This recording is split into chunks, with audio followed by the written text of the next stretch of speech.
Some players have to do a lot to be seen, to be recognized, to be considered by big clubs. But there are some players that are arguably bigger than even the big clubs. And it doesn't get any bigger than this guy. In 2021, he turned down the reigning league champions of the most watched league in the world. But his story does not begin there.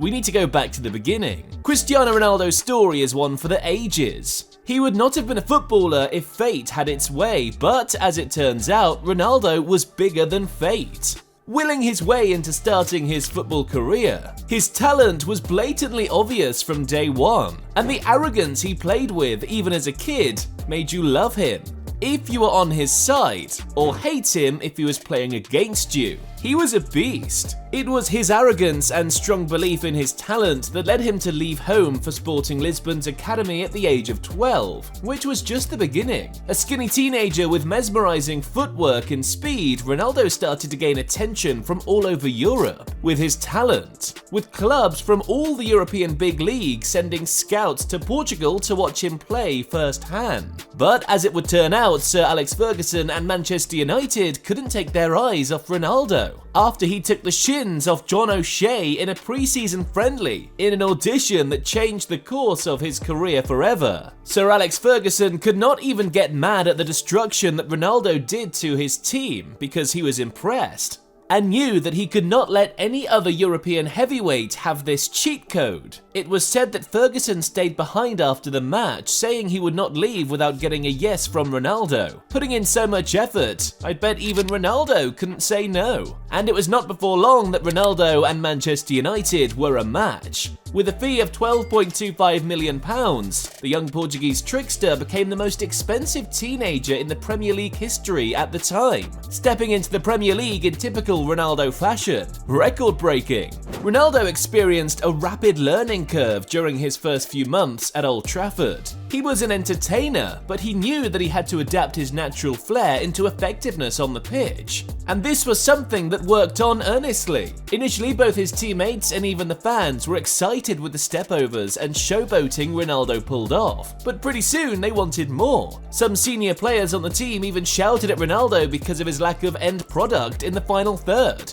However, as everyone knew, despite the criticism he was taking, Ronaldo was a player with unwavering talent and drive for success. Sir Alex Ferguson saw this, and with the help of his Portuguese assistant manager, Carlos Queiroz, brought the best out of Ronaldo. By the 2006-2007 season, which was just his third season at the club, Ronaldo had transformed from the youngster who needed to be blooded into the team to arguably the best winger in the world. He had bulked up his physique, sharpened his killer instinct, and acquired a deadly finishing ability that took hours and hours of close work with Queiroz, turning a powerful wayward shot into a dangerous weapon that every defender and goalkeeper feared. All Ronaldo needed was the right club, the right environment, and he found that at Ferguson's Manchester United. He ended up winning both the PFA Player of the Year and PFA Young Player of the Year awards in that season. And in the next season, he took his game to a whole new level. Now approaching 23 years of age, Ronaldo decided to play a man's game, giving greater focus to getting goal contributions. And we all know that whatever Ronaldo sets his mind to, he gets. And this time his focus was the Ballon d'Or. He barely just missed out on it to AC Milan's Kaká in the previous season after finishing second. But this year, even a meteor would not have stopped him, powering Manchester United to a Premier League and Champions League table, scoring a combined 42 goals, while picking up practically every individual award available to him. Cristiano was bigger than your favorite club, and he definitely knew it. He had won everything available to him at Manchester United and needed a new challenge, but due to a convincing conversation with Sir Alex, decided to persist for one more season. Along with his quick rise at Manchester United, Cristiano Ronaldo was also becoming well known for Portugal on the international scene. His spectacular achievements during his early years with the national team made him the face of Portuguese football in little time. Ronaldo made his senior Portugal debut in 2003, and the 2004 European Championships proved to be his breakthrough international tournament. He led Portugal to the competition's final as 19-year-old, only for his team to be heartbrokenly defeated by Greece. He was a key contributor for Portugal in that tournament and rightly got named the team of the tournament, taking a spot on the wings. He also balled out in the 2006 World Cup, helping Portugal beat the likes of Netherlands and England before eventually finishing 4th place. Now with Deco and Luis Figo leaving the spotlight, Cristiano Ronaldo's influence on the Portuguese national team grew bigger. He was the face, brand, foundation, and soul of the team. He was Portugal and carried the hopes of millions of fans singing their national anthem. He was considered their talisman because of his unwavering work ethic, winning mentality, goal-scoring ability, and of course his supreme quality. As it turned out, he eventually brought them success in the form of a 2016 UEFA European Championship and a 2019 UEFA Nations League title. Now at this point, Ronaldo had won the lot with Manchester United and felt that it was time for him to break new ground, with interest coming from Spanish giants Barcelona and Real Madrid. But there was an extremely strong bond between him and Manchester United. He had come into a footballing environment that was centered on success, discipline, and greatness when he joined the club in 2003, and he flourished in it. And he had also flourished under Sir Alex Ferguson's guidance, picking up the subtleties of the game and developing into the player he now was. And he did not take that for granted, however strong his desire was. Now a Ballon d'Or winner and arguably the premier attacking force in world football, the game came easily to him, allowing him to score at a remarkable rate and develop an ever-growing skill set that was always new to defenders and coaches when they finally thought they had figured him out. His free kicks and heading ability had all gone significantly higher, and his trick box was always nearby, ready to be unleashed on any defender who dared approach him. After a heart-to-heart conversation with his coach and mentor, he decided to stay for one more season, still with his heart set on leaving afterward. But despite his desire to leave, it was evident that his heart always stayed with Manchester United, and his love for the club and its fans never wavered.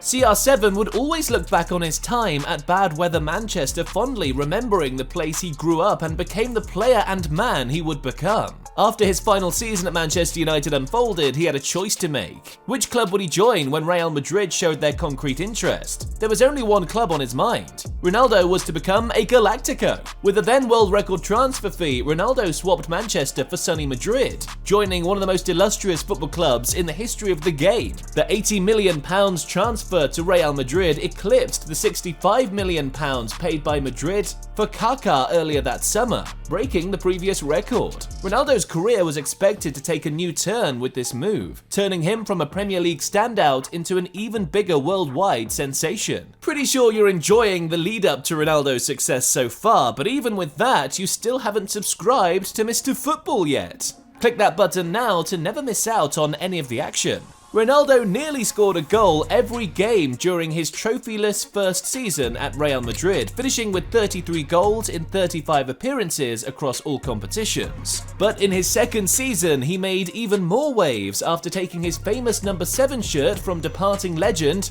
Raul Gonzalez, becoming CR7 once again. In his third season at the club, he scored an unprecedented 46 goals in the league, while also contributing 12 assists as Real Madrid raced away to a century of points, the first club to do it in Europe. And oh, they also scored 121 goals in the league that season. Despite that, his biggest legacy at Madrid remains his contributions to the Champions League. At the time of his arrival at the Spanish capital, Madrid had gone years without lifting the Champions League.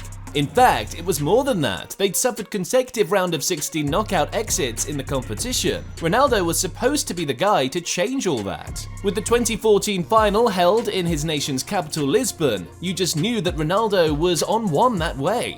And he delivered them the elusive La Decima, scoring in the final and finishing as the competition's top scorer. He also guided them to a record-breaking three-peat of the Champions League in the years 2016, 2017 and 2018, doing what has never been done before in the history of the Champions League. Because of him, winning the Champions League at Madrid became an expectation. He never failed to deliver when it mattered most. Real Madrid needed a goal late on or a rescue act, call Ronaldo. If they just needed something special, did the same thing too. That goal against Juventus at the Allianz Stadium was the pick of the lot. But as the 2017-18 campaign was coming to an end, tensions in Ronaldo's partnership with Real Madrid started to show. There was something nasty between the Portuguese player and the Madrid management despite his enormous contributions to the team's success. This animosity was mainly related to contract negotiations. Ronaldo believed with everything he'd done for the club, he deserved to be paid more, but Real Madrid didn't see it like that. In 2018, Ronaldo won his 5th Champions League title, and after this, boom, he announced his desire to quit Real Madrid, saying he was ready for a new challenge. Juventus would be the next destination on his remarkable tour.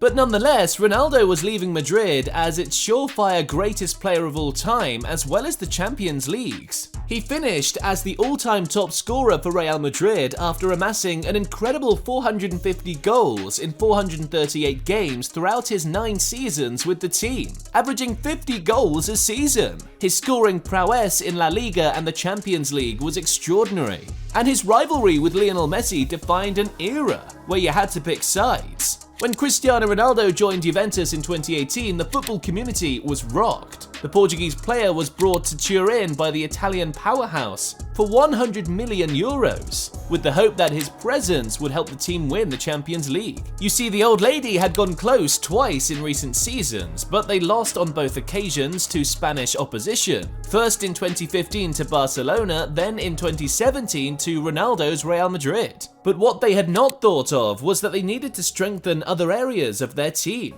Cristiano ended up having to do a carry-on, dragging the Turin-based club to 2 Scudettos in 3 years with his goals, showing greatness on his own throughout his time in Italy, but ultimately not being able to deliver the European title that Juventus had hoped for. In his debut season, he continued his incredible run of individual accomplishments by scoring 21 league goals to help Juventus win the Serie A championship. He produced consistently throughout the next 2 seasons, tallying over 80 goals in his short 3-year tenure with the team. Even when he approached his mid-30s, his performances served as a reminder of his timeless qualities. Let me blow your mind now with this fact. Cristiano Ronaldo is one of Juventus's top 10 scorers of the 2010s, despite only playing for the club for about 18 months in that period. Now, at Juventus, the management problems and the club's failure to advance past the quarter-finals in the UEFA Champions League contributed to trouble rising on both sides. It was clear at the end of the 2020-21 season that Ronaldo's stay in Turin was drawing to an end. Ronaldo was eager for one last challenge in his career, and Juventus, aiming to restructure and lower their payroll, was willing to let him go. When Ronaldo started looking into leaving Juventus, Manchester City became a strong contender for his signature. The current Premier League champions needed a striker, and Ronaldo appeared to be the ideal addition to Pep Guardiola's formation. His Premier League expertise, goal-scoring history and abilities, even in his mid-30s, made him the prime target for Pep Guardiola and Manchester City. Ronaldo's friendship with several City's Portuguese players added to the mystery. Important players at the Etihad were Ruben Dias, João Cancelo and Bernardo Silva. They had a close bond with Ronaldo from their days playing for the national team. Cancelo had been trained by Ronaldo at Juventus, and Dias in particular had talked highly of Ronaldo's leadership and impact on the Portugal team.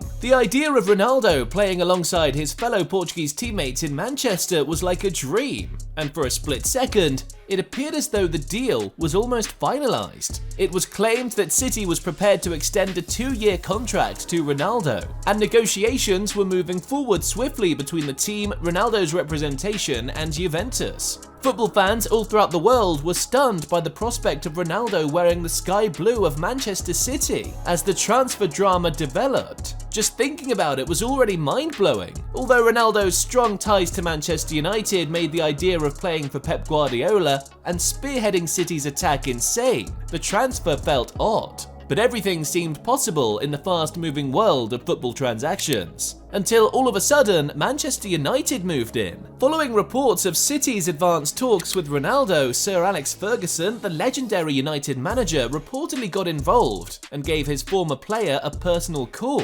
Ronaldo was unable to withstand the impact of Ferguson, the impassioned cries of his old teammates, and the enormous devotion of United supporters. Ronaldo's final destination changed from the Etihad to Old Trafford in a single day. To the joy of Red fans everywhere, Manchester United formally announced his comeback on August 27, 2021. Later on, Ronaldo acknowledged that his decision was influenced by his past at United, his admiration for Ferguson, and his strong bond with the team. Ronaldo was who he was. Red. Manchester Red. As soon as Sir Alex made that call, he knew there was no way he'd miss out on the chance of heading back home. And on his debut game back, he was off from the start. It ultimately didn't work out the way he had planned. And who knows, maybe if we'd gone to City it would have been better. Ronaldo turned Pep down, and that's probably because he didn't want to become the next Zlatan under Pep. At Barcelona, while he led the club to multiple titles, Pep also made some high-profile signings that didn't make it. And a couple of randoms too.